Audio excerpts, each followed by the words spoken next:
வணக்கம், எஸ்கேலேருந்து Kumar, Tamil YouTube channel. இப்போ என்னென்னா அந்த ஸ்கூட்டியோட இன்ஜின் ஓப்பன் பண்ணிகிட்ருக்கோம்.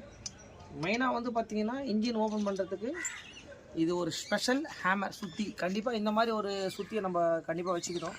எதுக்கு சொல்கிறோம் அப்படின்னா வந்து பார்த்திங்கன்னா கிராங்கு நம்ம இதெல்லாம் நம்ம கழட்டும் போது இந்த மாதிரி ஒரு சுற்றியை வச்சுட்டு நம்ம பண்ணும்போது வந்து பார்த்திங்கன்னா ரொம்ப ஈஸியாகவே நம்ம ஓப்பன் ஆகிடும். இப்போ தான் வந்து பார்த்திங்கன்னா இந்த இன்ஜினை வெளியே எடுக்கிறோம். இங்கே பாருங்கள் இன்ஜினோட கேஸை, இன்ஜின் எப்படி ஆகிருக்குதுன்றதை நீங்களே பாருங்கள். பிஸ்டன் பாருங்கள், பிஸ்டன் சுற்றவே மாட்டேது பாருங்கள். கிராங்கு மட்டும்தான் சுற்றுது, பிஸ்டன் ஷேக்கே ஆகலை.